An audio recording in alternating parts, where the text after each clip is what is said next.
At a family feast, my mother loudly declared, "It was a mistake to give birth to you. You are a failure, not like your younger sister, whom we really love." I raised my glass. "And this mistake and failure bought you the house where you are sitting now." And on the same day, I put it up for sale. I never thought Thanksgiving could look like this. I always imagined families coming together in warmth and love on this day. But my family had a special talent for ruining holidays. This time, they outdid themselves. The turkey was perfectly roasted. The mashed potatoes smelled like rosemary. And the cranberry sauce I had been cooking for 3 hours was in a crystal vase I had given my mom for her birthday. The table looked like something out of a Perfect Home magazine. I knew it had to be like that, especially in the house I had bought for my parents 2 years ago after a promotion at a financial company. "Paige, you're putting your forks down wrong," my mom said, adjusting the dishes. I nodded silently. 35 years later, I still duck when I hear that voice. I swallowed my resentment. Today was supposed to be a good day. Thanksgiving, damn it. Mom, I think everything looks great. Wendy, my younger sister, walked into the dining room with a baby in her arms. Little Oscar, my nephew, who had just turned 6 months old, was smiling a toothless smile. "Of course, honey." My mother kissed Wendy on the cheek. "You always know how to make everything perfect." I caught my father's eye. Trevor Waller, graying at the temples, seemed to notice the injustice, but as usual, he didn't say anything. He put his hand on my shoulder and squeezed it lightly, as if apologizing. This gesture was very familiar to me, as if to say, "I'm sorry for not standing up for you. I'm sorry for letting her say such things." Candles were flickering on the table. The first snow was falling outside the window. "Barbara, this wine is wonderful," said Marcus, Wendy's husband. "Oh, Paige bought it," my mother replied, sounding as if she had to mention my contribution. "She knows about wine because she works with the rich a lot. Right, Paige?" "Yes, I know a thing or two about wine," I replied calmly, filling the glasses. "I hope everyone enjoys it." We sat down at the table. I put my napkin in my lap and cursed the day I decided that buying my parents a house was a good idea. But I wanted so much to make them proud of me. I wanted my mom to look at me with the same admiration she had for Wendy. "Shall we start with a prayer?" Dad suggested. We held hands. I felt my mother's cool fingers in my right hand. I never understood why they were always so cold, even in a warm room. Dad said the usual words of gratitude for the food, for the family, for the opportunity to be together. "And a special thank you to Wendy and Marcus for bringing our beautiful grandson," Mom added after the amen. I gritted my teeth. "Of course. Don't thank me for the turkey, the potatoes, the wine, the house. For nothing." "To family," Dad raised his glass. Dinner began quietly. The sounds of forks on plates, the quiet hum of conversation. I talked about the new position I got last month, about how I manage an entire department. "That's great, Paige," Marcus said with sincere admiration. "Yeah, it's good that things are going well at work," my mom said. "Mom, not now," I asked quietly. "Then when?" She shrugged. "You're 35 now." "It's time to think about your family. Look at Wendy, 29, and she already has a wonderful husband and a child, and you're always with your numbers and your reports." "Barbara," Dad tried to stop her. "No, Trevor, someone has to tell her the truth. She's obsessed with this job. She thinks money buys everything. She bought us a house. She thinks it makes her special." "Mom," now Wendy looked embarrassed, but Barbara Waller went into a rage. It seemed that all the residue accumulated over the years was pouring out right now, on Thanksgiving, over the turkey I had been cooking for 8 hours. "You know, Paige, sometimes I think it was a mistake to have you," she said suddenly, and the room froze. "Not like your little sister. We really love her." The silence was deafening. I could see the terror in Wendy's eyes, the shame on her father's face, Marcus's shock, and my mother's absolute icy conviction. Something inside me cracked. the invisible wall I had built over the years to protect myself from my mother's words. I felt tears coming to my eyes, but I didn't let them spill. Instead, I slowly raised the glass. My hand didn't tremble. Strangely, I was completely calm. "To the truth, Mom," I said, looking her straight in the eye. "Thank you for finally saying out loud what I've felt all my life. But there is another truth. This mistake and failure bought you the house where you're sitting now." I took a sip. The wine tasted sour. "And you know what? I'm putting it up for sale today." Mom stiffened, but quickly gathered herself. "Don't be silly," she waved me off. "You won't do that." "I'm already doing it." I pulled out my phone and dialed Tracy Mayfield, my realtor, who I had worked with when I bought the house. I put her on speakerphone. "Tracy? It's Paige Waller. Do you remember the house on Milford Avenue I bought 2 years ago?" "Yes. I want to sell it. I'd like to sell it as soon as possible." The silence around the table grew even thicker. I could see my mother's knuckles turning white, her fingers gripping her fork so tightly. "Paige, are you crazy?" she finally said. "This is our house." "No, Mom. This is my house. It's in my name. And I don't want to give it to you anymore." I stood up from the table, feeling strangely light. It was as if I'd thrown off the backpack of rocks I'd been carrying all my life. "Paige, sit down." My father held out his hand to me. "Let's talk calmly." "We've been talking for 35 years, Dad. I don't want to talk anymore." I walked out of the dining room and up the stairs to the guest room, where I had left my things. My hands were shaking as I packed my bag. Voices were coming from the first floor. My mom was screaming. Dad was mumbling something soothing. Wendy was crying. I sat down on the bed and took a deep breath. What had I done? Put my parents' house on the market in the middle of Thanksgiving dinner? Who does that? The phone rang. "Tracy." "Paige, are you serious about the house? Because if you are, I have several potential buyers looking in the neighborhood. I can set up a first viewing the day after tomorrow." I closed my eyes. My heart was pounding. For 35 years I had been trying to earn my mother's love. 35 years of hearing that I wasn't good enough, that I wasn't as charming as Wendy, not as smart, not as pretty. I worked 2 jobs while studying. I took extra shifts.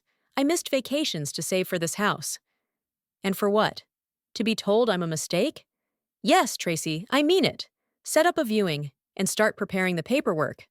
I hung up the phone and felt a lump in my throat. No crying. Not now. Not in this house. There was a knock at the door. I didn't answer it, but it opened anyway. Wendy stood in the doorway, her eyes red with tears. "What are you doing, Paige?" she asked quietly. "You're not serious about selling, are you?" "I'm more serious than I've ever been in my life." "But this is their house." "No, Wendy. It's my house, and I let them use it. And I don't want to anymore." Mom didn't mean what she said. Wendy sat down on the bed next to me. "You know how she is. She says things without thinking." I laughed bitterly. "She's been saying that my whole life, Wendy. She just doesn't usually say it so openly or in front of witnesses."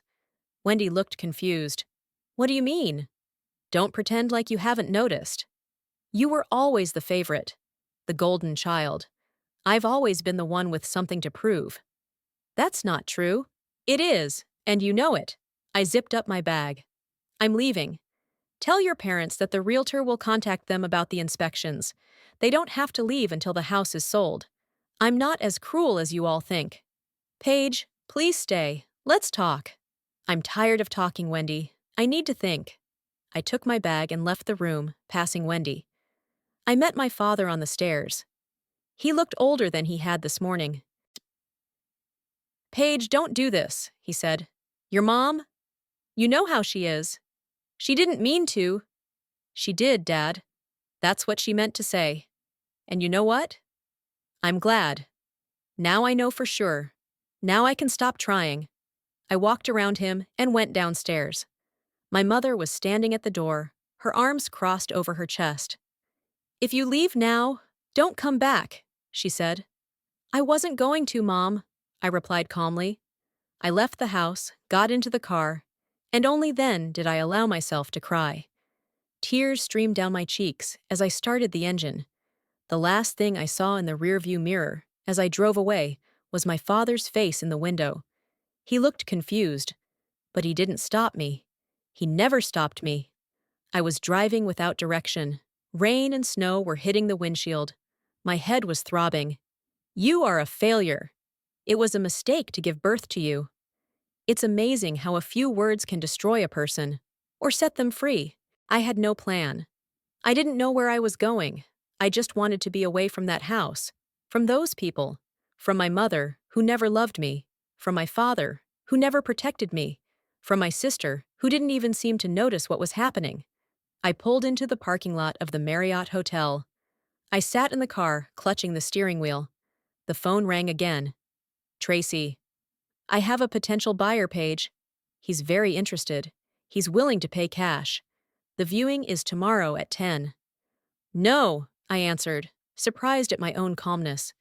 "Tomorrow at 10 is perfect." I checked into the hotel, fell on the bed without taking off my clothes, and let myself cry until I fell asleep. For the first time in 35 years, I wasn't trying to be good enough for Barbara Waller, and I felt both devastated and free. At dawn, I woke up with the thought, I'm selling my parents' house, and I felt not remorse, but relief. It was as if I had thrown off the shackles I had been wearing all my life. It was Thanksgiving. It was ironic. I finally had to give thanks for the freedom I had never had before, for the truth that I finally heard out loud. I sat up in bed and picked up the phone. Dozens of missed calls from my father, from Wendy, not a single one from my mother. Typical. I didn't call back. Instead, I texted Tracy, "I'll be at the viewing. I want to meet the buyer in person." Something inside me changed.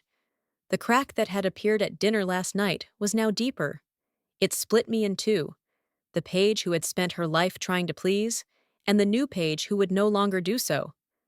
I didn't know what would happen next, but I knew for sure that there was no turning back. The hotel room greeted me with silence. I sat in a chair by the window, looking at my reflection in the glass. The rain continued to drum on the window pane, as if trying to reach me. I felt empty and strangely calm. "It was a mistake to give birth to you." My mother's words played in my head like a broken record. But why did they hurt so much? Didn't I always know this? Wasn't it written in her every look, every gesture? The first time I felt it was when I was 6. It was Wendy's birthday. She was turning exactly 1 year old. My mom was making a cake, and I was hanging around, asking for permission to help. "Mom, can I sprinkle the sprinkles?" I asked, jumping up and down with excitement. "No, Paige, you'll ruin it," she replied, pushing me away. I obediently ran to get the napkins, but on my way back, I hit the table. The vase of flowers fell and broke. "Paige!" My mother's scream still echoed in my ears. "Can't you be more careful? You always ruin everything." She made me stay in my room all day while they celebrated Wendy's birthday. I could hear laughter and songs from behind the closed door. I remember crying looking at the picture I had made for my sister. My dad came up to me later and brought me a piece of cake. "Don't cry, Bee," he said, sitting down next to me on the bed. The vase was a gift from my grandmother. "She hates me," I sobbed. "No, she doesn't." Dad hugged me. "It's just that you're a big girl now, and Wendy is still a little girl. She needs more attention." But this was not the only case. School concerts where my mom sat looking bored while I played the piano, but gave me a standing ovation when Wendy sang in the choir. Sports competitions where she never once showed up to watch me perform in track and field, but never missed Wendy's dance performances. When I was 12, I won the Math Olympiad. The prize was awarded in the school assembly hall. I looked for my parents in the crowd, but all I could see were the empty seats in the third row that they had promised to take. "Your mom called," said Mrs. Banks, my teacher. "They couldn't make it." Later, I found out that Wendy's illness was a mild cold, and that the whole family was watching her favorite movie that night. The phone rang, snapping me out of my memories. It was my father. I didn't answer it. I wasn't ready to talk, not after yesterday. Instead, I walked to the hotel window. The city stretched out below, drenched in rain. Somewhere there, a few blocks away, was the house I had bought for my parents. The house that had cost me so much. When I turned 17, I decided that the only way to get my mother's love was to succeed.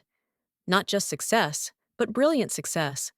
The kind of success that she couldn't help but notice.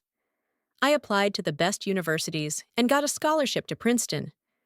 I announced it at dinner that night, expecting to finally see the pride in her eyes. Princeton? My mother asked again. Isn't it far away? And so expensive. Barbara, this is Princeton, Dad said. That's great, Paige. We're so proud of you. But Mom just shook her head. I just don't think it's practical. Wendy's going to miss you so much. Besides, what are you going to study there? Finance? Is that what Princeton is for? I remember feeling like something inside me was deflating like a punctured balloon. I was trying so hard. I tried so hard, and it still wasn't enough.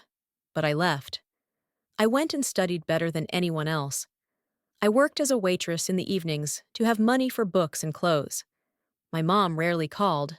My dad called more often, asking how I was doing, but somehow hesitantly, as if afraid to show that he was too interested in me. When I found out at the end of my first year that Wendy had failed the entrance exams to the local college, I expected my mom to be disappointed. Instead, she explained that Wendy is just too creative for standardized tests. People like her don't fit into boxes, my mom said when I came home for summer vacation. Unlike you, Paige. You always know how to do what is required of you. It didn't sound like a compliment. It sounded like a judgment, as if my achievements were something trivial, and Wendy's failures were a manifestation of her uniqueness. And yet, despite everything, I kept trying. I graduated from university with honors. I got a job at a prestigious financial firm in New York. I climbed the career ladder at an amazing rate. I saved money, invested, planned. All with one goal in mind: to prove that I was not a mistake. When my parents wanted to move out of their old house, where Wendy and I grew up, I saw it as an opportunity. An opportunity to finally earn my mother's love, to show her that I was worth something. I sold my apartment in New York, which I bought after my promotion. I took part of the investment, added savings, and bought them a house on Milford Avenue. It was big, bright, with the garden my mom had always wanted. With an office for my father, where he could practice his hobby of restoring old clocks. With the spacious kitchen that my mother had always dreamed of. I will never forget the day I handed them the keys. It was on Thanksgiving 2 years ago. I put a small box in front of my mom as we sat at the table. What is it? She asked, opening it. The keys glistened in the candlelight. These are the keys to your new home, I answered, barely able to contain my excitement. Dad looked stunned. Paige, we can't accept this. Of course you can, I smiled. You've done so much for me. Now it's my turn. I was lying, of course. They didn't do anything special for me, at least not my mom. But I wanted so much to hear her say words of gratitude, words of pride, words of love. Instead, she just gave me an appraising look. Why did you do this? She asked. So you can live in a nice house, I replied, already feeling my enthusiasm waning. I know how much you wanted to move out. That's very generous, Paige, Dad said, hugging me. Very generous. Mom took the keys and put them back in the box. I hope you didn't do this to show off, she said, or to make us feel indebted. Of course not, Mom, I mumbled, feeling something inside me break. Barbara, Dad looked at her reproachfully. Paige gave us a wonderful gift. You're welcome, Mom sighed. Yes, of course. Thank you, Paige. It's very unexpected.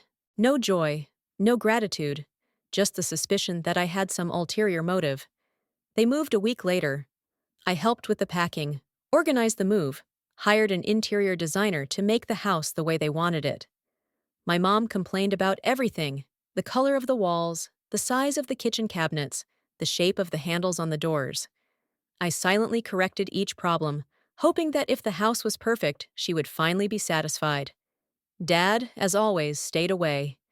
He was Barbara Waller's shadow, always there, but rarely visible. He loved me, I knew it, but his love was quiet, passive. He never protected me from my mother. He never told her that she was overreacting, that she was unfair, that her words hurt. I remember once, when I was 14, hearing them arguing over me. "You're being too hard on her, Barbara," my father would say. "Don't start, Trevor," my mother replied. "You're always defending her.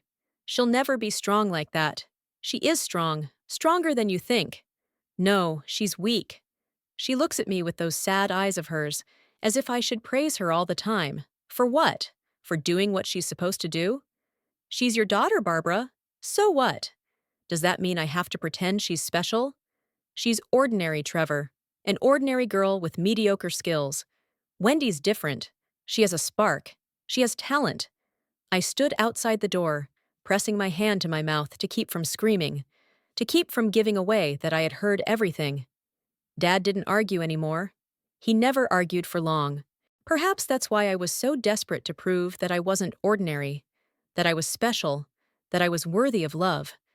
Perhaps that's why I worked 16 hours a day to save up for that house. I refused to date, to travel, to do anything that could give me joy, because the only thing I wanted was to see pride in my mother's eyes. And yesterday, she finally said out loud what I had known all my life. "It was a mistake to give birth to you." I looked at my watch. It's almost 9 o'clock. I had to be at the house viewing soon. I showered and dressed and was on my way out of the room when the phone rang again. It was Wendy this time. "Paige, where are you?" She sounded concerned. "Dad's having a hard time finding a place to stay." "I'm at a hotel," I replied shortly. "It's okay."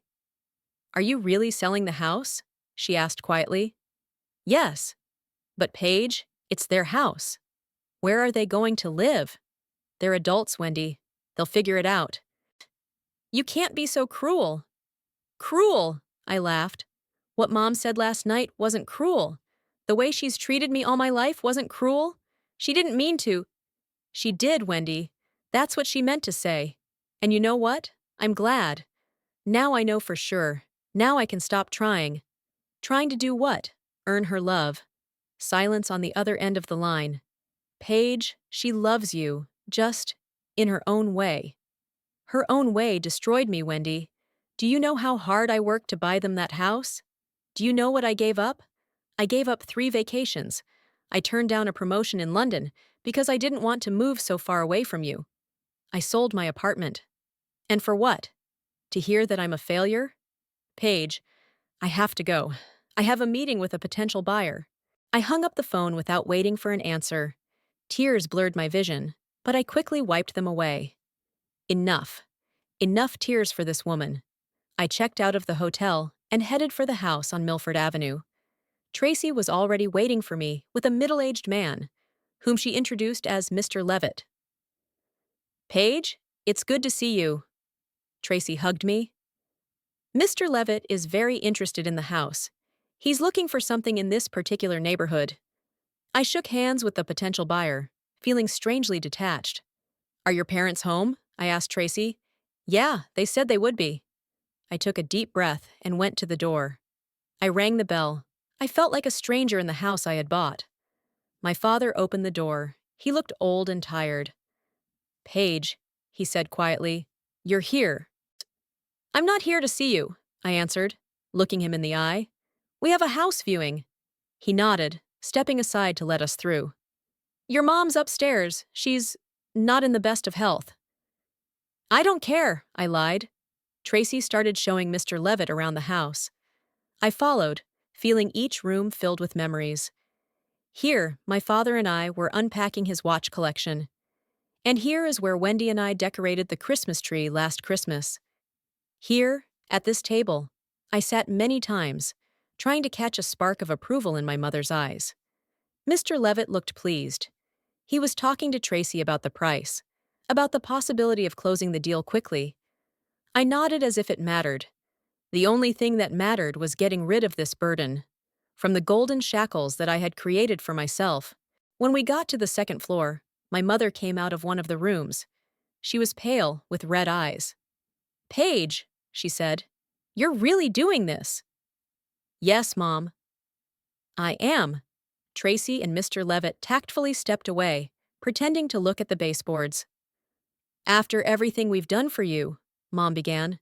I held up a hand to stop her. "Don't, Mom. We both know the truth." She looked at me as if she were seeing me for the first time. Maybe it was. Maybe it was the first time she'd ever seen the real me. Not the Paige who was desperate to earn her love, but the Paige who finally realized that it had to come unconditionally, or not at all. "You were always a difficult child," she said. "No, Mom. I was an ordinary child. You were a difficult mother." She took a step back, as if I'd hit her. "I dare! I finally dare!" I turned to Tracy and Mr. Levitt. "Can we continue?" The screening ended in 20 minutes. Mr. Levitt was thrilled with the house and ready to make an offer right away. Tracy and I walked outside, leaving my parents inside. "Are you sure about this, Paige?" Tracy asked as we got into her car. I looked at the house, at the yellow painted walls, at the meticulously manicured garden, at all the things I had made perfect, hoping to get something that couldn't be bought. I didn't know what would happen next. I didn't know how I would live with this decision. But I knew one thing. I would no longer carry this burden. The golden shackles were broken, and for the first time in 35 years, I felt truly free. The following days flew by in a blur. I returned to my apartment in Brooklyn, a small but stylish one-bedroom that I had been renting for the past few months after selling my own home for my parents' house. Now, this irony seemed almost painful. I had literally put their comfort before my own, and yet I was still a mistake. Tracy reported that Mr. Levitt offered a price even higher than the market price. He wanted to close the deal as soon as possible. His daughter and her family were moving to town in 3 weeks. "Are you sure you want to go ahead with this, Paige?" Tracy asked over the phone. "Let's go ahead," I replied, looking at the clothes scattered on the bed that I hadn't had time to unpack after I got back from my parents' house. On Monday, I returned to work. Hartley and Associates is an investment firm with panoramic windows overlooking the bay, where I've worked for the past 7 years, climbing the ladder from junior analyst to department head. Usually, work was my hideaway, a place where I could forget about my problems at home and focus on numbers and graphs. "Paige, are you with us?" The voice of Diana Hartley, the company's founder, brought me back to reality during the morning meeting. "Yes, sorry." I straightened up, realizing that I had missed half the discussion. Diana looked at me with suspicion. "We finished that 15 minutes ago. You're never this absent-minded, Paige. Are you okay?" "Yeah, just a little sleep deprivation," I smiled, trying to sound confident. She nodded, not entirely convinced, and continued the meeting. I went back to my office, sat down at my desk, and tried to focus on the client's forecasts, but the numbers were blurring before my eyes. My phone kept vibrating, messages from Wendy, missed calls from my father. I put it on silent mode and put the screen down. A knock on the door made me look up. Reed Mackenzie, my colleague, and the only person in the office I sometimes had lunch with, was standing on the doorstep with 2 cups of coffee. "You look like you need this," he said, as he came in and set 1 cup down in front of me. Reed was relatively new to the company, having joined about a year ago with experience working for large corporations in Chicago. Dark hair with light gray at the temples, attentive gray eyes behind thin-rimmed glasses. Not too talkative, but smart and reliable. "Thank you." I took the coffee. "Do I look that bad?" "Not bad." He sat down in the chair opposite me. "Just not like you. You're usually the most organized person in the office." I smiled weakly. Thanksgiving was tough. "Family drama?" Reed sipped his coffee. "You don't have to tell me if you don't want to." I hesitated. Reed and I had lunch together sometimes, and we talked about non-work-related things, but I'd never shared anything personal with him. "Something like this," I finally said. "I decided to sell the house I bought to my parents." They're not happy about it. Reed whistled. That's serious. Is there a reason? There is. I took a sip of coffee, avoiding his gaze. But I'm not ready to talk about it. I see. He stood up. If you want to talk, I'm here. Or if you just want to get away and have something stronger than coffee. Thanks, Reed. I smiled more genuinely this time. I appreciate it. After he left, I tried to concentrate on my work, but my thoughts kept returning to home, to my family, to my mother's words. The phone vibrated again, this time with a call. Tracy. Mr. Levitt has signed the preliminary agreement, she said. He wants to close the deal by December 20th. Is that possible? Yes, I replied. The sooner the better. Paige? Tracy's voice softened. Do your parents know about the deadline? They'll need to find a new place to live. I closed my eyes. Tell them, or I will, somehow. Okay, I'll contact them. I hung up the phone and tried to get back to my predictions, but finally gave up. I typed a message to Marlene, my oldest friend from college. We need to get a drink right away. Tonight? The answer came instantly. Parker's Bar at 8. What's up? I'll tell you when we meet. The day passed in a half-sleep. I had made a mistake in calculations for an important client, which my intern noticed. I forgot about an important call with a client from San Francisco. Paige, come see me before the end of the day, Diane said when the meeting was over. I knew this was not good. At 7, I finally got off work and headed to the bar where I was supposed to meet Marlene. On the way, the phone rang again. It was my father. Paige? He sounded tired. We need to talk. What about, Dad? I stopped in the middle of the sidewalk, letting the traffic flow as I hurried home. The realtor said we have to move out by December 20th. Is that true? Yeah. Paige, that's 3 weeks. Where are we going to go? I felt guilt clenching at my throat, but I forced myself to think back to Thanksgiving, to what my mother had said. Maybe Wendy could take you in. She's your real daughter, not like I am. Paige, don't say that. His voice shook. Your mother didn't have to say that. She didn't mean it. What did she mean, Dad? What did she mean when she said it was a mistake to have me? How do you interpret that? Silence. Then, she was upset. You know how she is. She speaks without thinking. She's been saying that my whole life, Dad, and you never stopped her. You never defended me. Paige, I have to go. I hung up the phone, feeling my hands tremble. Not with grief or guilt, but with anger. Anger at my mother for never loving me. At my father for never standing up for me. At myself for still allowing them to influence my emotions. Marlene was already waiting at the bar with 2 glasses of wine. God, you look terrible, she said when I sat down next to her. Marlene was my complete opposite. Expressive, loud, with bright red hair and a scattering of freckles. We met in our freshman year, when we were roommates, and somehow our friendship had stood the test of time and distance. I drank half my glass in one gulp and told her everything. About Thanksgiving, about what my mother had said, about selling the house. Holy shit! Marlene looked at me wide-eyed. Your mother really said that? In front of everyone? In front of everyone, I nodded, refilling my glass. Wendy, Marcus, Dad. Everyone heard. And you just sold their house? Technically, it's my house. I bought it. I paid for it. Still, Marlene shook her head. That's radical, Paige. Even for you. What was I supposed to do?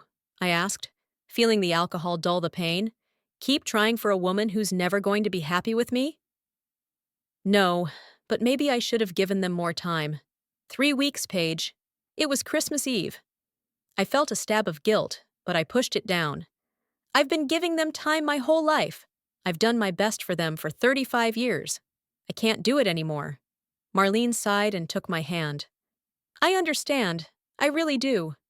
I know how awful your mother can be. I don't want you to regret this decision later. I won't, I said, trying to sound confident. But when I returned home after 3 glasses of wine and several hours of complaining, doubts began to creep in. Was I being too harsh? Am I being too harsh?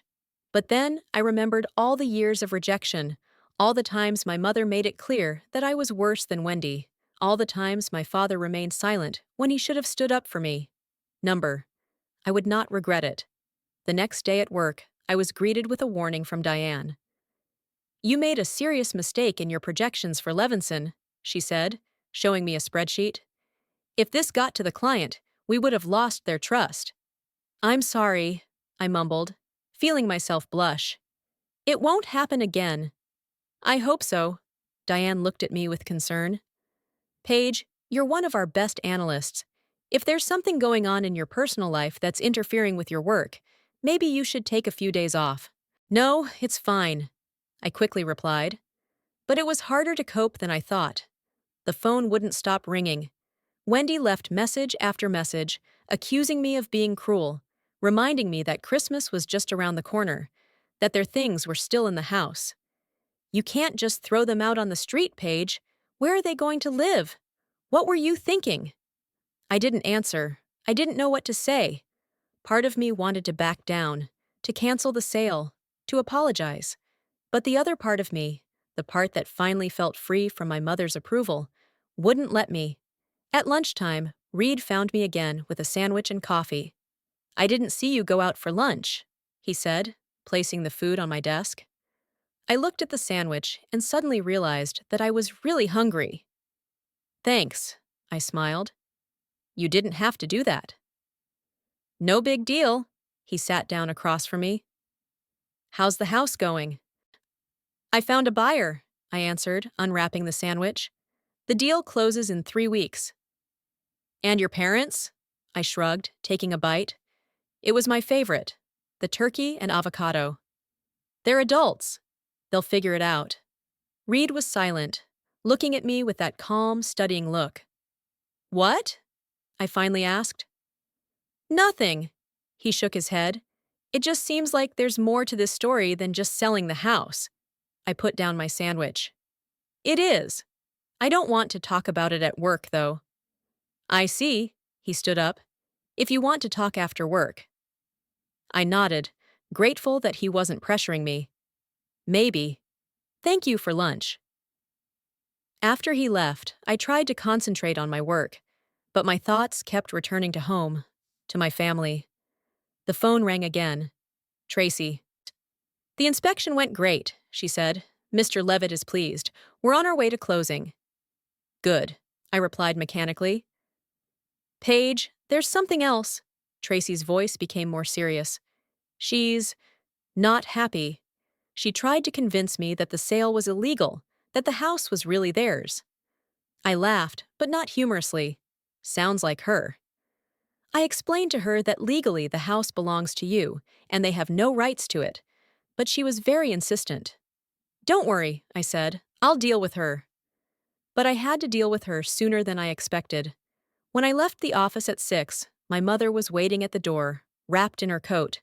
We need to talk, she said without greeting me. I froze, feeling my heart speed up. Part of me wanted to turn around and run back into the building, but I forced myself to stay, to meet her eyes. Okay, I said, let's talk. We went to a coffee shop around the corner. My mother ordered tea, I ordered black coffee. We sat down at a table in the corner, away from the other customers. You can't sell the house, she said without preamble. Yes, I can, I said calmly, and I am. It's our home, Paige. We've lived there for 2 years. All our things are there, our memories. The house is in my name, Mom. I paid for it, and I'm selling it. She pressed her lips into a thin line. You're doing this to punish me. For what I said at Thanksgiving. I looked into her eyes, the same cold blue eyes I'd been afraid of all my childhood. Free? She raised her eyebrows in surprise. From what? From you, I answered quietly. From your approval, which I will never get. From your love, which I will never feel. From having to constantly prove to you that I'm worth something. She leaned back in her chair, looking at me as if I were speaking a foreign language. What are you talking about? Of course I love you. You're my daughter. No, Mom. You don't love me. You never loved me. At least not the way Wendy does. That's nonsense. Really? I leaned forward. Then why did you never come to my recitals? Why did you never praise my accomplishments? Why did you always compare me to Wendy and always not in my favor? I didn't. You did, Mom. You've been doing that my whole life. And you know what? I tried. I've tried so hard to earn your love. I worked 2 jobs while I was studying. I took extra shifts. I missed vacations. I bought you this fucking house. And for what? To hear that I'm a mistake? My words rang out loud in the quiet coffee shop. Several customers turned to look at us. I lowered my voice. All my life, I have been trying to be good enough for you. And all my life, I've heard that I'm not smart enough, not pretty enough, not talented enough. Not like Wendy. My mother looked at me, wide-eyed. I tried to make you stronger, Paige. The world is a cruel place. I didn't want you to be weak. No, Mom, I shook my head. You weren't making me stronger. You were destroying me, step by step, word by word, day by day. That's not true, her voice shook. I wanted the best for you. The best is love, Mom. Unconditional love. The kind you gave Wendy, but never me. She sat silently, staring at her tea. For the first time in my life, I saw her speechless. The house will be sold on December 20th, I said, standing up. You have 3 weeks to find a new place to live. I recommend you start looking now. Paige! She looked up at me, and I saw something in her eyes I'd never seen before. Fear. Please. I'm sorry about what I said. I didn't mean it. Yes, you did, Mom, I said. And you know what? I realize that now, and I'm not going to try to change it anymore. I left the coffee shop without looking back. My heart was pounding, my hands were shaking, but for the first time in years, I felt free. Free from the need to get the approval of a woman who had never been able to give it. Outside, snow began to fall, big fluffy snowflakes that melted as they touched the ground. I lifted my face to the sky, feeling the cold droplets melting on my cheeks, mixing with tears I hadn't even noticed. For the first time in 35 years, I wasn't trying to be a good daughter to Barbara Waller. And it felt like the beginning of something new. Like an earthquake that destroyed old buildings so that something new, stronger, better, could be built in their place. The first thing I did the next morning was go to Diane Hartley's office. I need a vacation, I said without preamble. My personal life is in chaos right now, and it's affecting my work. Diane, an always composed woman with short gray hair, put down the documents she was reviewing. How long do you need? 3 weeks, I replied, surprised at my own courage. She nodded without objection. Of course. You've earned it. In 7 years, you've never taken more than a week off. As I was leaving the office with a box of personal belongings, Reed intercepted me near the elevator. Going away? He asked, looking at the box. Vacation, I tried to smile. I need some time to sort out some things. That's smart. He looked embarrassed, like he wanted to say something but hesitated. I felt suddenly grateful to this man who had shown more concern in a week than my mother had in a lifetime. Maybe I'll take you up on that offer. At home, I opened my laptop and typed in a search. Therapist Boston Reviews. Marlene had been telling me to try therapy for years, but I had always brushed it off. Why waste money complaining to a stranger? But now I realized that I couldn't do it alone. The earthquake I felt after the confrontation with my mother left me in the middle of the ruins, and I didn't know where to start rebuilding. Dr. Iris Haven had an office in a quiet neighborhood in Bacon Hill.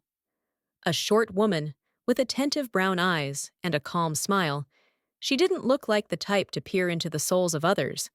But something about the way she listened made me open up from the very first session. I spent my whole life trying to earn my mother's love, I said, sitting in the comfortable chair across from her. All my life I knew I wasn't good enough. What does good enough mean to you? Dr. Haven asked. I thought about it. To be like Wendy, I finally answered. To be someone my mom loves unconditionally. And do you believe your sister is loved unconditionally? Of course. She's always been a favorite. Dr. Haven paused, as if weighing her words. It may be that your mother's love has conditions for both of her daughters. It's just that the conditions are different. I thought about this as I drove home after the session. What if my mom just didn't know how to love unconditionally? What if it was not my problem, but hers? 2 days later, the house deal closed. I met Mr. Levitt and Tracy at the notary's office and signed all the documents. Congratulations on the successful sale, Tracy said as we walked outside. Thank you, I replied mechanically. Have your parents found a new place yet? I don't know, I shrugged. It was true. After our meeting at the coffee shop, my mother hadn't called. My father called twice, but I didn't answer. Wendy left a few angry messages, but then she went silent. The next day, I received a short message from my father. We rented an apartment. We are moving in 3 days. Do you want to meet? I looked at these words for a long time, not knowing what to say. Part of me wanted to meet, to explain, to apologize. The other part, the part that finally felt free, was afraid that I would fall back into the old trap of trying to earn approval. Not now, I said shortly. I need time. In the next session with Dr. Haven, I told her about the sale of the house and the message from my father. How do you feel about your decision now? She asked. Relief, I replied, surprised at my own honesty. They are my parents, after all. Paige, Dr. Haven leaned forward, just because they are your parents doesn't give them the right to emotionally abuse you. Even if those boundaries mean selling their house before Christmas? I tried to smile, but it came out crooked. Even then, she nodded, it's important to understand that setting boundaries is not about punishment. It's about protecting yourself. I nodded, thinking about her words. Was I trying to punish my mother? Perhaps. But I was also protecting myself from further pain. The days merged into one. I slept longer than usual, cooked myself real breakfasts instead of hastily drunk coffee, walked in the park. And I took pictures. The camera, a gift to myself for my 30th birthday, had been gathering dust on the shelf for years. Now I carried it everywhere, catching moments an old man feeding pigeons, children building a snowman, the reflection of the city in the windows of skyscrapers. One evening, while looking through the footage, I received a message from Reed. How are you? I miss your nitpicky comments at meetings. I smiled, feeling unexpectedly warm. Good. I'm working on my photography. And how is the office? Diana has already asked 3 times when you'll be back. No one can figure out your files. I messed it up on purpose so you wouldn't be able to replace me, I replied, surprised at my own lightness. You can't replace the irreplaceable. Do you want some coffee? I know a great place. I hesitated. It sounded like a date. I hadn't been on a date in a long time. Work, parents, home. All of it took up time, energy, and desire. Okay, I replied, deciding that the new foundations of my life should include new connections. We met at a small coffee shop in the North End. Reed was wearing jeans and a sweater instead of his usual office suit, and he looked younger, more relaxed. You look good, he said as we sat down at a table. The rest is good for you. Thank you, I felt myself blush. Not just the rest. I'm seeing a therapist. I hadn't planned to say this, but the words just came out. That's great, he nodded, without the slightest surprise. I went a few years ago, after my divorce. I didn't know you were married. For 2 years. It ended badly. He shrugged. But therapy helped me realize that I didn't have to make the same mistakes as my parents. We talked for hours. About work, photography, his vinyl record collection, my favorite books. Not a single word about my family, my house, my mother. It was as if he was a different person, not the Paige who had spent years trying to earn approval. When he walked me home, he didn't try to kiss me, just squeezed my hand and asked if we could do it again. Yes, I replied, feeling something like hope. We can. In my next session with Dr. Haven, I told her about my encounter with Reed. You seem happier, she said. I feel lighter, I admitted, like I've lifted a weight I've been carrying all my life. The burden of having to earn someone's love? I nodded. You know, Dr. Haven said, we often carry patterns from childhood into adulthood. We seek approval from others the same way we sought it from our parents. Do you think I do that with Reed? Do you? I thought about it. Was I trying to impress him? No, I finally said. He makes me feel enough. Just the way I am, she smiled. That's a good sign. But it's important to remember that your worth doesn't depend on what anyone else thinks of you, not even Reed. I know, I said, at least in my mind. It's harder for my heart to believe. That's okay. Healing takes time. A week later, I got a postcard from my father. Not an email, not a message, a real paper postcard with a winter landscape. We have settled in a new apartment. Smaller than the house, but enough for us.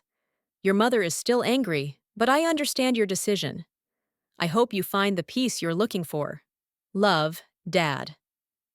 I stared at those words for a long time, feeling something inside me shift. Not forgiveness. Not yet. But perhaps understanding.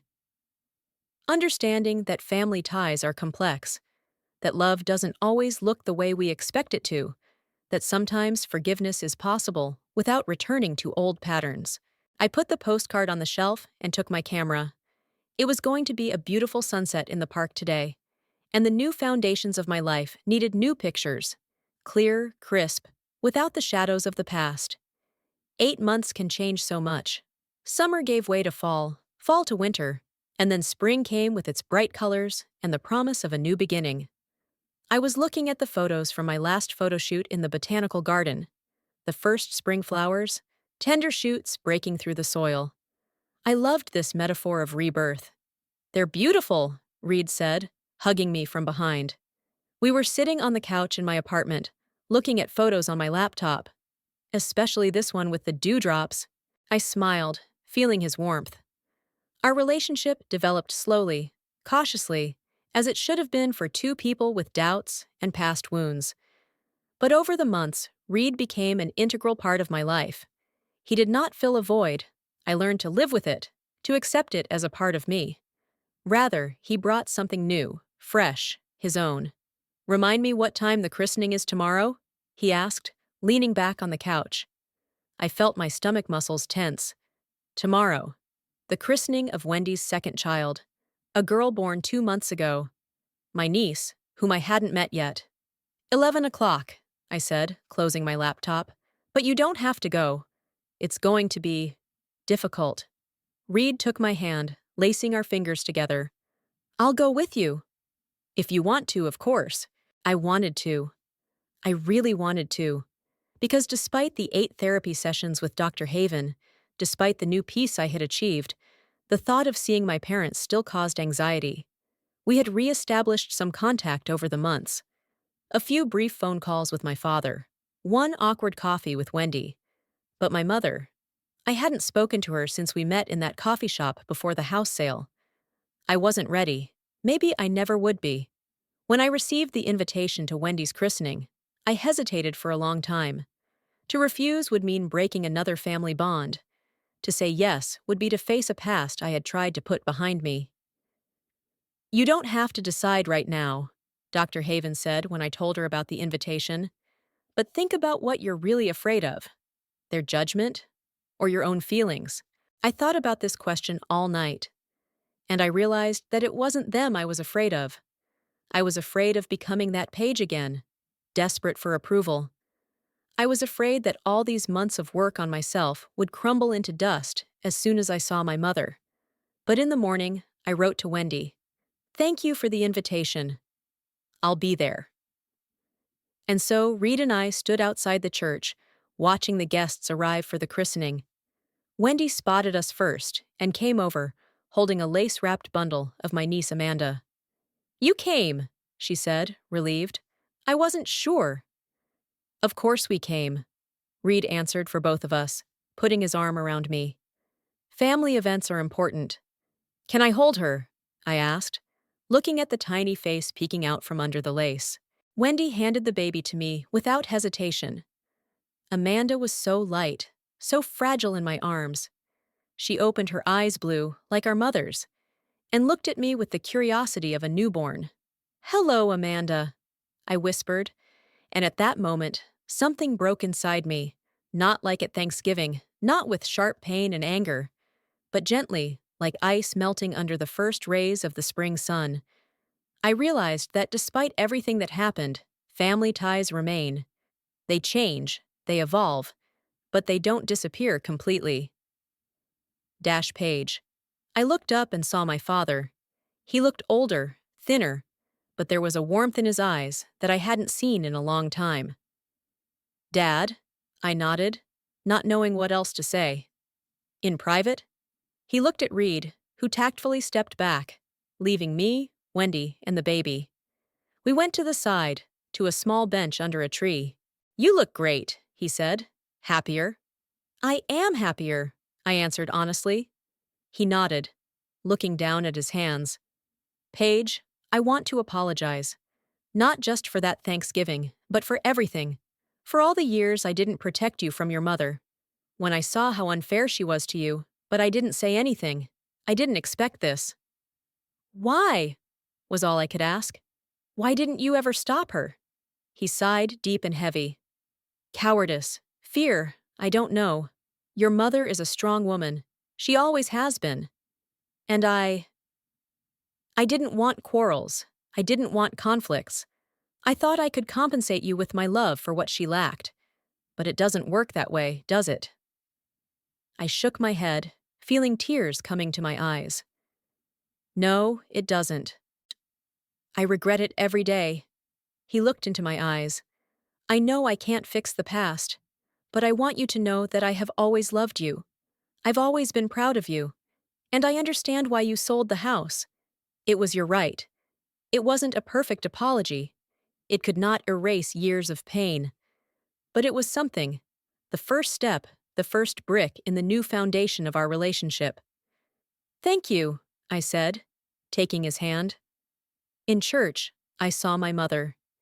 She was sitting in the front row, elegant as always, with her hair and makeup perfectly done.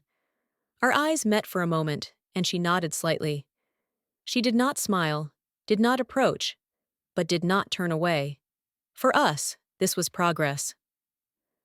After the ceremony, during a small reception at Wendy's house, Reed leaned over and whispered to me, Everything okay?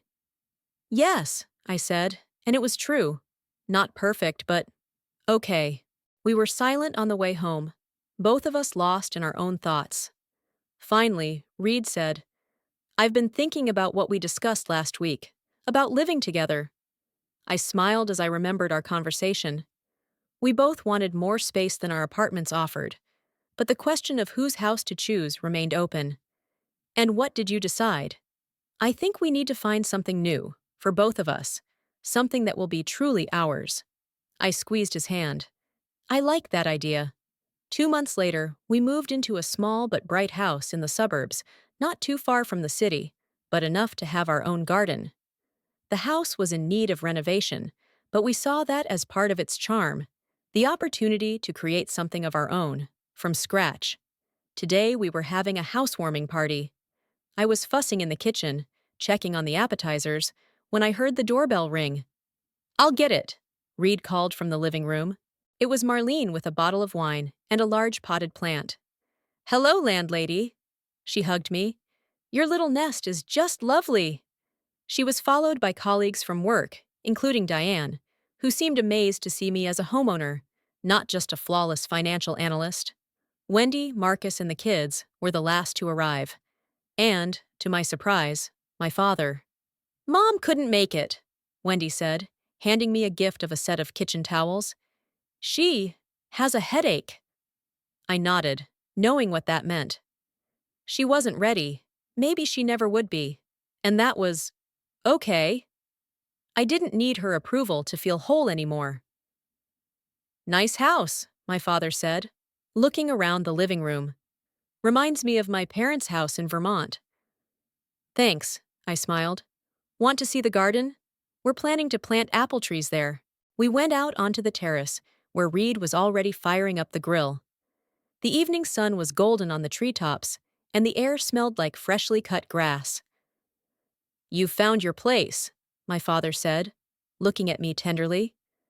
I glanced around the backyard, where Wendy was helping her oldest son feed our new dog, where Marlene was laughing out loud at something a coworker said, where Reed winked at me as he flipped steaks. Yes, I replied. Later, after the guests had left, Reed and I sat on the terrace, finishing our wine and looking at the stars. What are you thinking about? He asked, taking my hand. I was thinking. What was I thinking about? About the long way I had come since that Thanksgiving. About the painful severing of old ties and the creation of new ones. About how I learned to value myself without external approval.